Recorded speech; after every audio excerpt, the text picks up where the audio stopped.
नमस्कार मेरे विद्यार्थी मित्रों। आज हम क्लास 12th हिंदी आरओ से चैप्टर नंबर 10 डिस्कस करने वाले हैं। इसमें दो कविताएं दी गई हैं, छोटा मेरा खेत और बगुलों के पंख।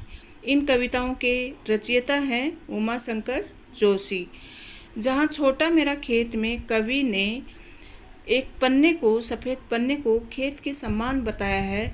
जिस तरह से एक किसान खेत में बीज बोता है, फिर थोड़े समय बाद में बीज अंकुरित होता है, पुष्पित होता है, पल्लवित होता है और बाद में उसकी फसल की कटाई की जाती है और सबको अनाज मिलता है। उसी तरह से कवि अपने शब्दों की अभिव्यक्ति एक पन्ने पर, यानी कि खेत के समान एक चौकोर पन्ने पर अभिव्यक्त करता है, काव्य अभिव्यक्ति करता है और थोड़े दिन बाद में वो अंकुरित होती है, कविता पुष्पित होती है, पल्लवित होती है। मतलब उस कविता का जगह जगह पे बखान होता है और लोग उसको रस ले लेकर गाते हैं, अनुभव करते हैं।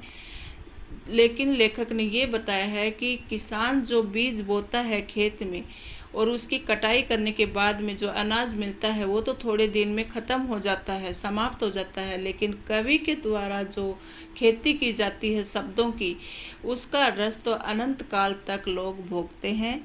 तो कविता का दायरा बहुत असीमित है। तो यही इस कविता के माध्यम से कवि ने स्पष्ट किया है। और दूसरा है बगुलों के पंख। इसमें कवि प्रकृति, पक्षी, पशु, इन सब का चित्रण इस कविता के माध्यम से कर रहे हैं कि प्रकृति का दृश्य बहुत ही लुभावना है, बहुत ही मनमोहक है। बगुले की पंक्तियों के माध्यम से सुंदर चित्रण हमारे सामने प्रस्तुत कर रहे हैं। चलिए दोनों ही कविताएं हम आनंद के साथ पढ़ेंगे। सरल शब्दों में मैं समझाने का प्रयास करूंगी। आशा है आपको पसंद आएगी कविता और आपको अच्छे से समझ में भी आएगी। और किसी भी प्रकार का डाउट हो तो बच्चों निसंकोच कमेंट बॉक्स में लिख सकते हो। कविता अच्छी लगे तो लाइक कीजिएगा, शेयर कर दीजिएगा और चैनल को सब्सक्राइब करना ना भूलें। चलिए शुरू करते हैं। सबसे पहले ये उमा शंकर जोशी आप यहाँ देख रहे हैं और ये गुजराती कवि हैं। इनका जन्म 1911 ईस्वी में गुजरात में हुआ और फिर गुजराती साहित्य को इन्होंने नए आयाम दिए। इनको परंपरा का गहरा ज्ञान था। इन्होंने गुजराती कविता में प्रकृति से जोड़ा गुजराती कविता को और आम जिंदगी के अनुभव से परिचय करवाया और कविता को नई शैली दी। और फिर आज़ादी की लड़ाई में भाग लिया, फिर जेल भी गए और बाद में 1988 में इनका निधन हो गया। इनकी प्रमुख रचनाएं यहाँ दी हुई हैं। इन्होंने एकांकी, कहानी, उपन्यास, निबंध, संपादन और अनुवाद, ये सब साहित्य के क्षेत्र में इनका बहुत बड़ा योगदान रहा है। और इनकी विशेषता ये रही है कि इन्होंने कविता को नया स्वर और नई भंगिमा प्रदान की है। इन्होंने जीवन के सामान्य प्रसंगों पर आम बोलचाल की भाषा में कविता लिखी है।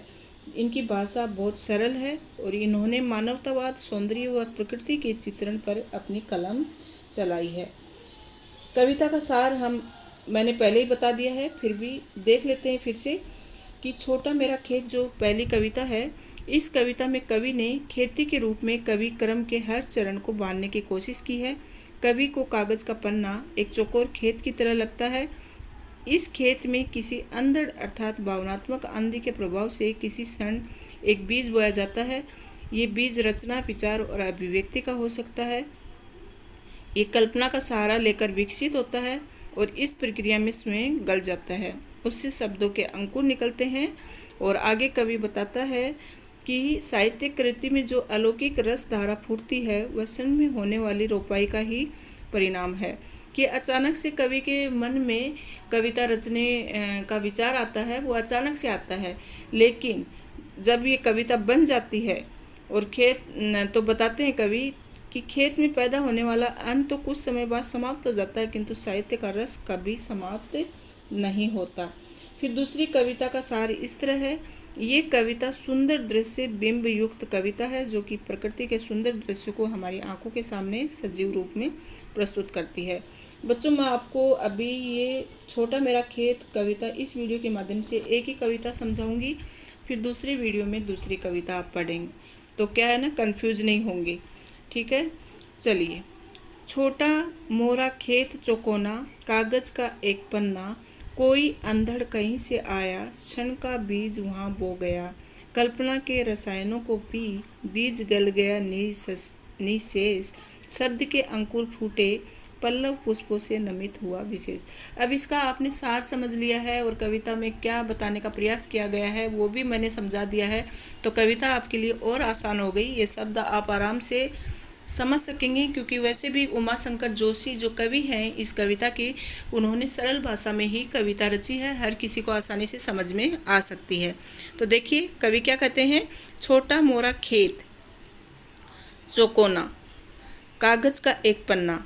तो जो छोटा सा ये कागज का पन्ना है, ये एक चौकोर खेत की तरह लगता है। कवि क्या कहते हैं कि ये जो कागज का पन्ना मैं लेके बैठा हूँ, ये एक छोटा सा खेत के समान लगता है। कोई अंधड़ कहीं से आया, क्षण का बीज वहाँ बो गया। तो कवि के मन में अचानक से कोई भावनात्मक आवेग उमड़ता है और वह उसकी खेत में विचार का बीज बोकर चला जाता है। तो कवि जब भी कविता रचता है तो अचानक से ही कोई भावना दिमाग में आती है और तब वह तुरंत कविता रचने बैठ जाता है। तो कवि यहाँ क्या कहते हैं कि ये जो पन्ना है ये छोटा सा एक खेत के समान लग रहा है और अचानक से एक भावनात्मक अंधड़, एक तूफान दिमाग में आया और खेत में बीज बोकर चला गया। मतलब खेत में बीज बोने का मतलब है कि कविता रचकर चला गया। कल्पना के रसायनों को पी, बीज गल गया निशेष। तो ये विचार का बीज कल्पना के सभी सहायक पदार्थों को पी गया तथा इन पदार्थों से कवि का अहम समाप्त हो गया। तो जो बीज बोया अचानक से भावना जो कौंधी दिमाग में, तो वो इसमें सारी की सारी कल्पना के साथ कवि ने इस चौकोर खेत में रोप दी है, अभिव्यक्त कर दी है। जब कवि का अहम चला गया तो उसके सर्वजन हिताय रचना का उदय हुआ। शब्द के अंकुर फूटे, पल्लव पुष्पों से नमित हुआ विशेष। तो जब वो कल्पना के साथ और शब्द उसमें डाल देता है चौकोर पन्ने में, तो फिर उसका पूरा जो अहम है, खुद का अहंकार है, वो समाप्त हो जाता है और कल्पना के साथ शब्दों के अंकुर उसके ऊपर विकसित होते हैं और फिर एक पौधे के रूप धारण कर लेते हैं। मतलब वो कविता बनकर तैयार हो जाती है। तो इसी तरह खेत में भी बीज विकसित होकर पौधे का रूप धारण कर लेता है तथा पत्तों व फूलों से लद कर झुक जाता है। तो जिस तरह से खेत में पेड़ पौधे बड़े होकर एकदम पत्तों के साथ एकदम झुक जाते हैं, वैसे ही जो कविता है उसमें भावनाओं और कल्पनाओं का सहयोग प्राप्त करके रसायन पीकर वो कविता पुष्पित पल्लवित होती है और बाद में वो फूलों से लद जाती है। मतलब लोगों के पूरे उसमें रस भर जाता है, आनंद भर जाता है और उससे वो पल्लवित होती है, विकसित हो जाती है। तो आगे है पल्लव पुष्पों से नमित हुआ विशेष, यहाँ तक पढ़ लिया था। झूमने लगे फल रस अलौकिक, अमृत धाराएं फूटती, रोपाई क्षण की, कटाई अनंता की, लूटते रहने से जरा भी नहीं कम होती, रस का 6 पात्र सदा का, छोटा मेरा खेत चौकोना। तो कवि क्या कह रहे हैं कि जब पन्ने रूपी खेत में कविता रूपी फल झूमने लगता है तो उसमें अद्भुत रस की धाराएं फूटने लगती हैं। रस झूमने लगे फल रस अलौकिक। तो जब कविता रूपी पन्ने में फल झूमने लगते हैं तो उससे रस की धारा फूटने लगती है जो अमृत के समान लगती है, अमृत धाराएं फूटती, रोपाई क्षण की, कटाई अनंता की, लूटने रहने से जरा भी नहीं कम होती।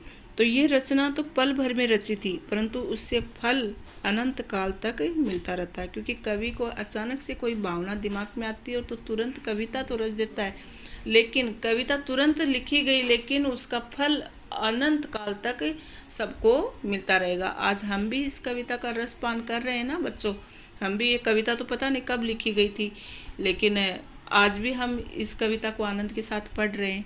तो कवि यही कहना चाहते हैं। लुटते रहने से जरा भी नहीं कम होती रस का क्षय पातर। क्षय मतलब जो कभी क्षय नहीं होता, खत्म नहीं होता। तो रस का क्षय पातर सदा का छोटा मेरा खेत चौकोना। तो कवि क्या कहते हैं कि इस रस को जितना लुटाता है उतना ये बढ़ता जाता है। मतलब कवि जितनी अपनी भावनाएं और कल्पनाएं कविता रचते समय डालेगा उतनी ही वो कविता ज़्यादा प्रभावशाली होगी और उतना ही लोगों को रस उससे मिलता रहेगा। तो कवि कहता है कि उसका कविता रूपी जो छोटा सा खेत है उसमें रस कभी भी समाप्त नहीं होता। तो बच्चों ये कविता आपको समझ में आई होगी। चलिए दूसरी कविता मैं आपको दूसरे वीडियो के माध्यम से समझाऊंगी। ये छोटी सी कविता आपको कैसी लगी कमेंट बॉक्स में ज़रूर लिखिए।